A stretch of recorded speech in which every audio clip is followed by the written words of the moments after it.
Sveiki draugai, sveiki atvykę į naują video, Nerka vėl sveikinusi iš garažo. Kadangi jums kažkaip labai patiko tas paskutinis Kawasaki video, kur pakeičiau dizainą, susilaukė gero feedbacko, tai grįžtu į garažą ir nusprendžiau vėl kažką pakonstruoti ir pafilmuoti. Ir šiandien dirbsim prie šito žvėries. Ir kas nežinot, čia yra legendinis mano motoroleris, 98 metų Yamaha Rexas. Truputį priešistorės apie šitą motorolerį. Šitas daiktas mūsų garaže iš tikrųjų gyvena nuo kokių 2000 metų. Aš pats esu 94 ir atsimenu, kažkur dar yra nuotraukytė, kur sėdžiu ant to motorolerio visiškai mažas ir net nesiekiu žemės. Aišku, šiek tiek paaugęs, kai buvo jau 10, 11, 12 metų, aš su juo pradėjau raidinti ir kažkaip Utenoj ir visoje Lietuvoje pasidarė populiarus stuntraidingas. Alytus, Molėtai, Utena, visi pradėjo stantinti ir važinėti, mokytis ant vieno rato. Ir man ta veikla labai patiko ir mes irgi su kaiminėliais prie namų gatvėje pradėjome mokytis,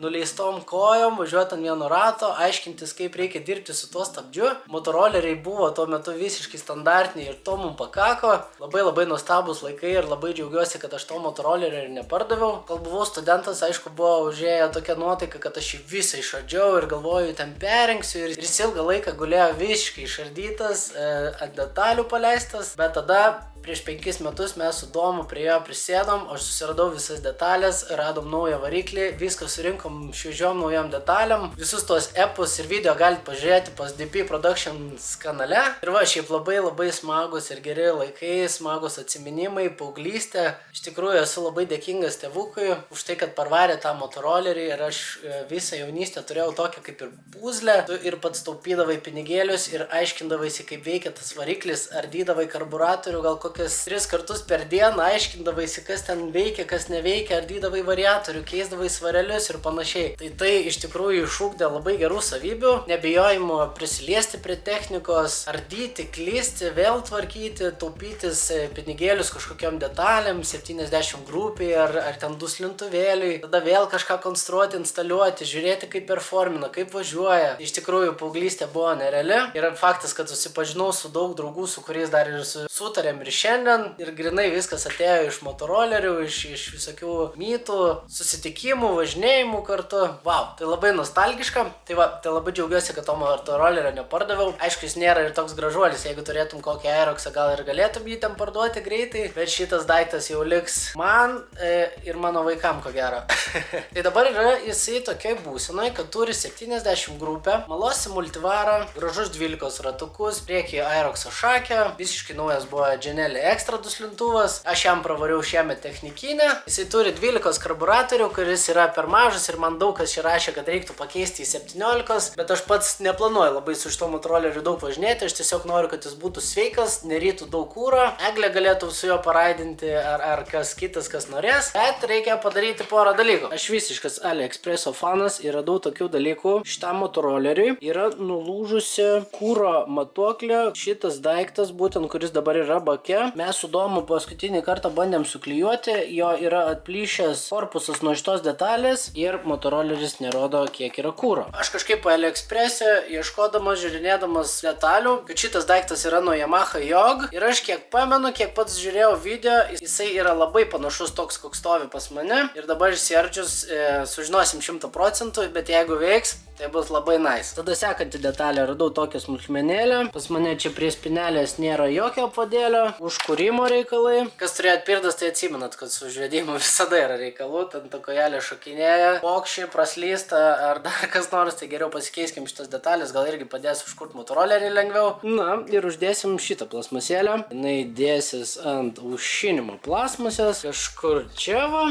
Aš nežinau, ar jinai čia labai veikia, bet aš atsimenu turėjau ant savo boosterio. Ir šiaip oro aušinamas daiktas, kai tu važiuoji toliau ar ilgiau, jauti kaip jisai kaista, pradeda nebeperforminti ir panašiai. Ir dar kokį reikalą šiandien norėčiau pasitvarkyti. Tai faktas, kad jaunystėje prieš krapštantis prie varikliukų pradėjom naudotis flakonėliais ir viską čia dažyti. Šitos buferinės detalės yra perdažytos, nežinau, kokį milijoną kartų. Aš čia išmokau su stiklo audiniu dirbti. Čia šiaip tai buvo tokia didelė skylė skylė ir ją visiškai užtaisiau ir padariau, nežinau ką čia padariau, bet padariau, kad ta plasmasė tiesiog būtų lygi. Čia daug visur visokio špakliaus atšokinėjo, čia dabar ir jau nubėgimas yra kažkodėl. Tai nusipirkau flakonėlį dažų, pabandysiu čia viską irgi gražiai susitrinti, net gal šiek tiek biškį tvarkingiau atrodytų. Nu tai va, tai mini projektėlis šiandien kažkoks toks, pradedam krapstytis prie to motorolerio. Prie to bako, kadangi reikia prieiti, tai reikia nuardyti visas galinės plasmasės, priekį irgi išimsiu, nes reikia nuimti tas plasmasės, kurias noriu perdažyti. Dėkinga iš tikrųjų, nes šitie varžtai mano gyvenime yra 100 kartų turbūt išsukti, įsukti, pirmyn atgal. Tai viską žinai atmintinai. Nu, tai einam 101 kartą ardyti viską.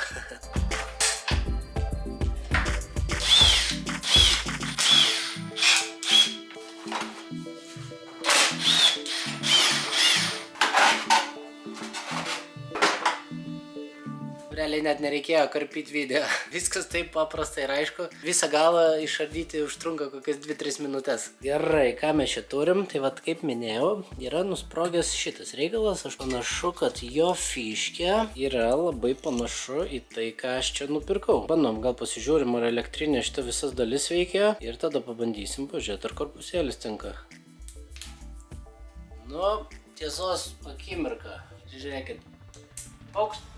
Viskas tiko, jau labai gerai. Ir šiaip tai dabar jeigu motorolerį užveščiau, aš gal net matyčiau, ar šitas naujas daiktas iš vis veikia.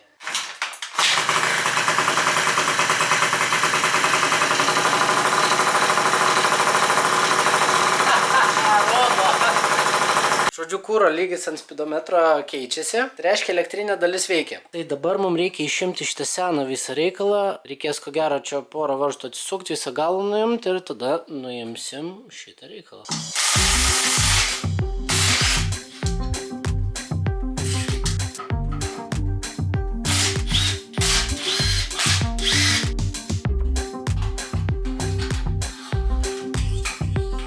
Nu va, išėmiau seną, šiaip labai sunkiai išsiėmė, tai reikėjo su replium net traukti. Žodžius, mums visiškai sulūžo, mes čia bandėm klijuoti, bet nieks nesilaikė, va matot, hamutėlis yra. Tai dabar bus visiškai naujas daiktas, panašu, kad jie yra visiškai identiški, elektrinė dalis fiškė tinka tiesiai, tai dedam tą.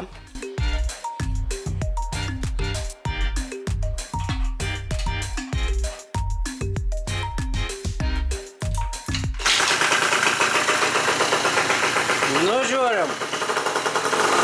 Žiūrėkit, skyla rodiklė. Šitą vaizdą nemačiau kokius 10 metų. Gama geras. Tokios smulkmenos. Tais laikais atrodo niekur nebūčiau radęs pirkti tokių detalių. Dabar tiesiog interneto platybėse gali susirasti visokių reikalų. Šitas motoroleris neturėjo kūro kamščio nuo 2000 kokių metų. Kūro kamštį irgi žiemą radau irgi AliExpress'e. Kažkaip pagal išmatavimus. Suradau tokio, kokio reikia ir tiesiog parsisiunčiau paukštį, viskas įsidėjo, tiko. Nes man seniau kūras bėgdavo, kai standindavau ir važiuodavo ant vieno rato. Ar problemų nebėra. Gerai, šita problema ištaisyta. Manau, kol netėjo vakaras, reikia eiti patrintas plasmasės ir pabandyti pasidažyti su flakonėliu.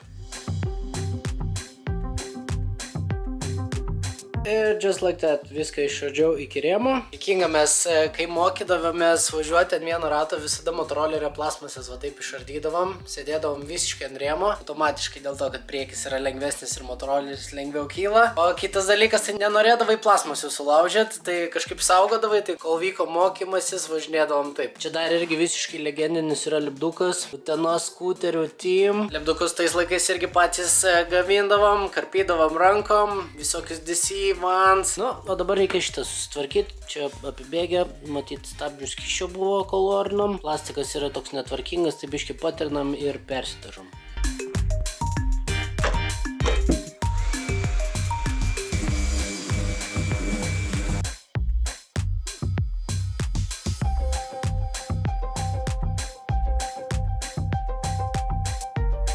Senai su plasmasėm nedirbau, visas juodas. Žodžiu, susitryniau šitas plasmasėlės, tą čia pabandžiau pradėti trint, kažką daryti. Nu, tai jinai labai jau tokia pagyvenus, aš esu stiklo audiniu prižaidęs jaunystėje, matau. Nesiruošiu aš špakliuoti nieko. Manau, kad iki galo ir nelabai susitvarkytų, jeigu ten daug špaklius. Na, bet šviežiai perdažius iš flakonėlio, matiniais juodais dažais daug geriau atrodys, negu dabar atrodė. Jaučiu, galim viską nusivalyti ir įdažyti.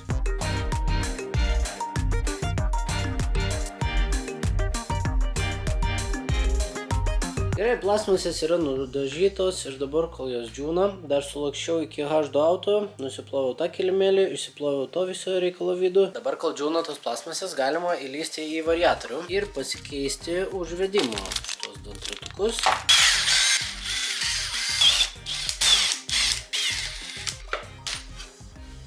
Taip, nusėmus dangtelį, iškart matosi užvedimo šitas visas reikalas ir matosi, kad vištieva tampai gerokai pasidėvėja lyginant su nauju ir kuriant jau nemaloniai prašokinėdavo. Tai matyt, pakeitus šitos dalykus turėtų situacija tikrai pagerėti.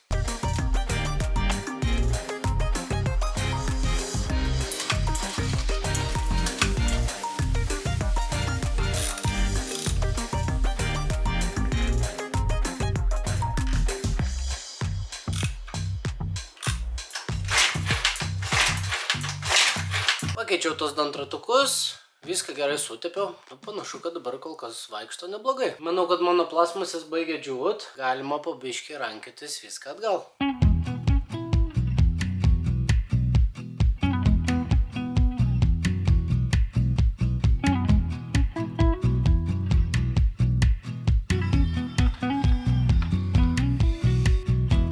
Ką, labas rytas, nauja diena, naujos galimybės. Vakar motorolerį visą surinkau, užpyliau pilną kuro baką. Dabar pabandžiau užvesti ir nebeužsiveda ir dingo kibirkštis.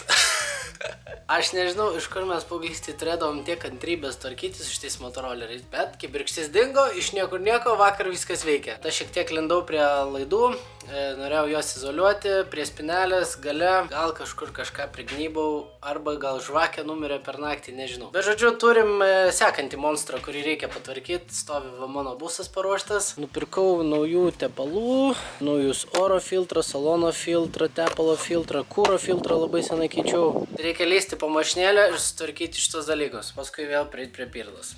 Žodžiu, niekada darbai nesibaigia.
Žodžiu, kai pakeitė kūro filtrą, greičiausiai reikia duoti pompai sudirbti porą kartų, kad pribėgtų vėl kūrą. Tai pasižiūrim, ar čia užsives dabar. Pats niekada nekeičiau, nebuvo sudėtinga, bandom. 1, 2, 3. Opa. Sikūrė kaip niekur nieko.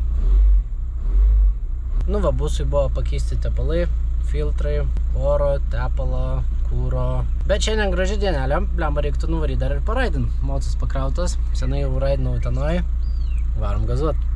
Gerai, busas važiuoja tvarkingai normaliai, po mano visų šitų remontų ir baigiam privažiuoti namų aikštelę. Kokia iš tikrųjų mes jau tenai nuostabią aikštelę turim. Mocis šylo, turim dar svečių. Jaunuolis va mokosi ant vieno rato važiuoti.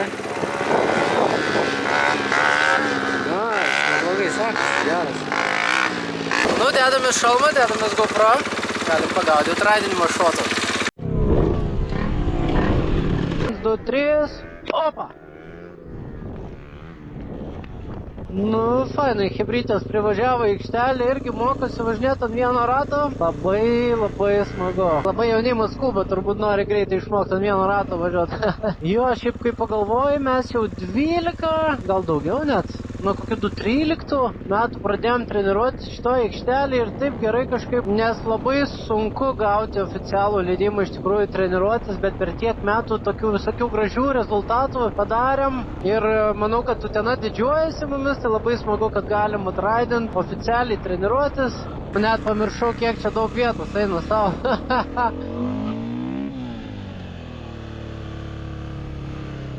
Let's go! Dead spinas. Galim keliuką žemyn nusimest. Oh yeah. Tai aišku lengvas apšilimukas. Bet kai supermoto ką? Darom į platų.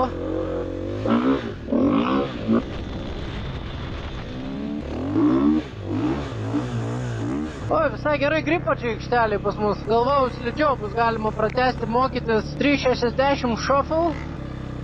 Va.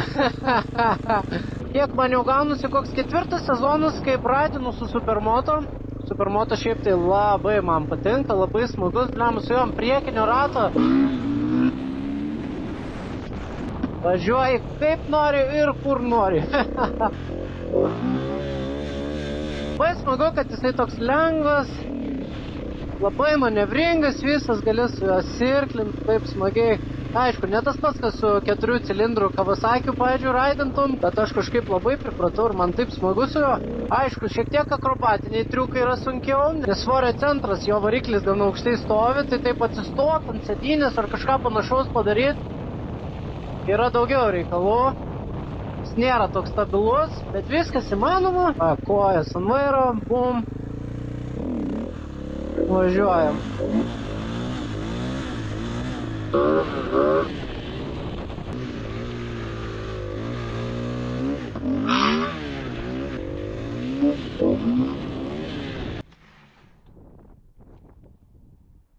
Ką? Gerai, pabandom tokį kampą, senai buvau kamerą uždėjęs ant vairo.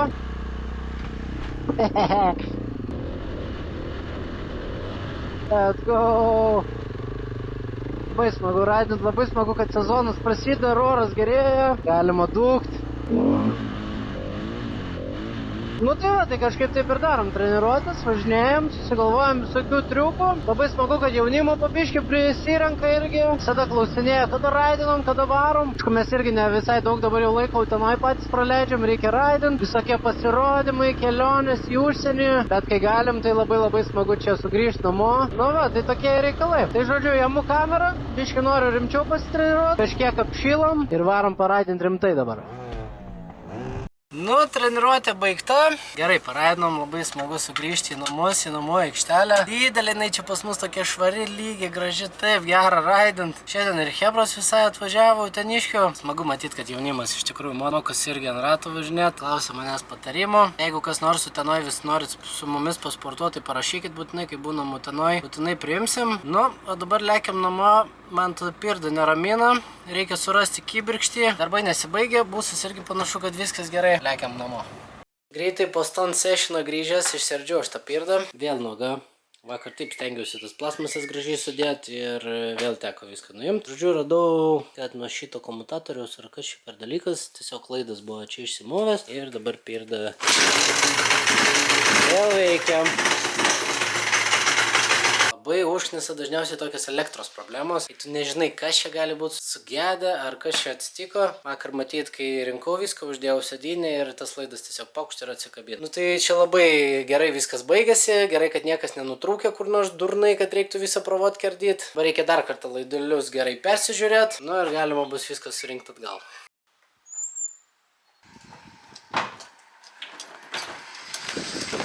Nu ką, konstravom ir prikonstravom. Šiandien puikiai dienelė ir kiekgi čia galima tvarkytis prie to motorolerio. Varom pagaliau prasilėkti. Visai neblogai gavosi karburatorių sureguliuoti. Va, jis visiškai šaltas, įjungi degimą. Iš pirmo karto. Bum. Ir dirba savo. Varom prasuksim pro Uteną ir nulėksim į kokią gražią vietelę. Dirba. Neužges, o geras. Po motorolerio.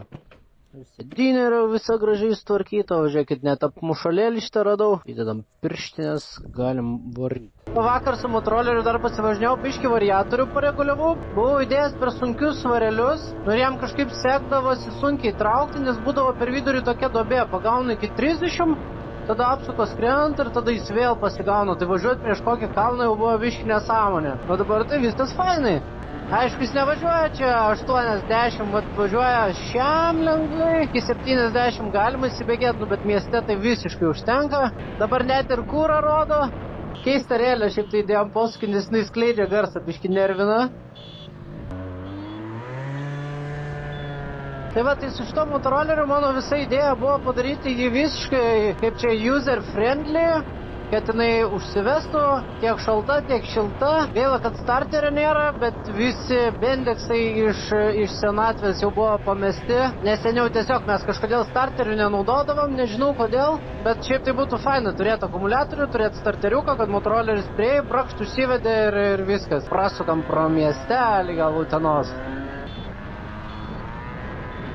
Tas diskas priekinis kreivas šiek tiek nervuoja, nes girdžiu, kaip per suportą vaikšto visada ir daro tak garsą, tai ir stabdis priekinis labai užsipumpuoja, bet veikia. Bandysim, gal Motomasteris duos kokį diskelį. Tai labai juokinga prisiminti senus gerus laikus su motoroleriais, kaip mes čia su jais lakstydavom per visą Uteną, varydavom stuntint, raidint. Atsimenu, net ir mokyklą su motoroleriu važinėdavau kasdien. Juokinga, su motoroleriais nieks nesisveikina. Šiandien tarp kitko yra motociklų, kaip čia, atidarimo šventė. Utenoj buvo didelė kolona, bet nėra kažkaip pramiegojo visą tą reikalą. Nu va, ten šią motoroleris važiuoja labai ramiai, be jokių problemikių. Nu šiaip tie motoroleriai ir buvo sukurti, kad važiuotų ant 45, o ne 8. Bet aišku, visi prisitūnina, prisidaro viską. Vis tiek, kai įdėti 70 grupę, jisai pasidaro, nu nori, nenori, šiek tiek galingesnis. Jau į kalną lengviau. Prasuksim pro Utenos centriuką. Policija va darbuojasi Utenoj, viskas tvarkingai. Mūsų Utenos savivaldybė. Darau turą aplink Uteną, ne? Nu, labai smagu čia vasarą su motoroleriu bus pavažinėt. Žodžiu, iš šito motorolerio konstravimo dabar gimė idėja, kad reiktų pasidaryti dar vieną. Norėčiau gal kokio Yamaha Aeroxo, kad būtų vandeniu užšinamas, bet irgi norėčiau padaryti jį gal kad ir stantui tiktų, bet ir kad gal, jeigu įmanoma, starterį kokį dėt, kad jisai užsivestų. Žodžiu, panašu, kad viskas dabar neblogai veikia. Veikia ir posūkiai, ir lempos, numerio apšvietimas, yra technikinė, yra draudimas. Šaltas užsikuria. Ties tais motoroleriais, aišku, nėra galo. Kaip matėte, irgi po nakties dingo kibirkštis, kažkokią laidą atjungiau, kažkas vėl negerai. Nu, bet gal ir yra ta romantika visa iš tų motorolerių. Nu, kad turi pridėti rankų, pasikrapstyti, kad jisai važiuotų. Aišku, jeigu nori paprastai, normaliai, gražiai važinėti su motoroleriu, ko gero, perki tiesiog Vespa, 125, keturtaktį daiktais visada užsiveda, visada viskas veikia, sėdi ir važiuoja. Nu, bet šitas motoroleris yra legenda, jisai mano legenda. Nuo jo prasidėjo visas stuntridingo kelias, su juo išmokau ant vieno rato važinėti, o dabar važiuojam ant vieno rato važinėti į formulės varžybų ir panašiai, tai eina savo. Koks kelias iš tikrųjų ir kaip viskas prasideda netikėtai, niekada nežinai. Nuo kažkokio motorolerio tokia atsirado aistra graži ir viskas. Ir taip užkybo ir norisi raidinti iki šiandienos, iki... Ta prasme, visada niekada neatsibosta, žiauriai patinka. Va ir tokie reikalai. Nuvarom kur nors ant rato pavažiuoti, pasižiūrėsim, šitas motoroleris dar ant vieno rato važiuoja. Pabandom top speedą. Va, 70 važiuoja. 75. Labai jau nesaugiai jautiesi su to motoroleriu važiuojant virš 50. Tiek jis toks mažas, trumpas visas. Bet ramiai važinėjant gali čia pasidžiaugt, pasimėgaut. Nu, pažiūrim, ar ant vienkės važiuoja motoroleris. Oi, lengvai ir nesunkiai. Oi, juokinga. Ir taip varydavom seniau, kol karburatoriui baigdavosi kūras. Nu, galim stabtelt čia. Tai toks tas mano Yamaha Rexas. Aš dabar jau tikiuosi, kad jis jau pilnai yra sutvarkytas ir važiuos. Ir Eglė galės jo džiaugtis ir aš galėsiu su juo pavažinėti. Labai smagu čia prisiminti jaunas dienas, važinėti su motoroleriais, kaip mes ten juos krapštydavom, kaip mes juos konstruodavom, kaip viską darydavom. Labai daug kantrybės reikalaujantis daiktas, nu bet smagu. Tai va, tai visai nieko toks vlogelis gavosi, visokio veiksmo priveikėm, ir motorolerį pasitvarkėm, ir mašinėlę pasitvarkėm, ir pastantinom vakar smagiai. Tai dar vienas vlogas baigtas, reikia galvoti, ką nuveikti toliau. Manau, kad nori dar vieno projekto aš irgi noriu ir šitam video nekartą minėjau, kad reiktų dar vieną motorolerį pradėti konstruoti, tai gal kitam video jau ir pradėsim kažką daryti. Aišku, sezonas prasideda, kitą savaitgalį jau skrendam į Sardiniją su Husqvarna daryti fotoshootingo, tada birželis bus vėl visokių reikalų, pasirodymų. Žodžiu, veiksmas niekada nesustoja, bet taip ir turi būti. Tai ačiū, kad žiūrėjote šitą video, susitiksim kitam.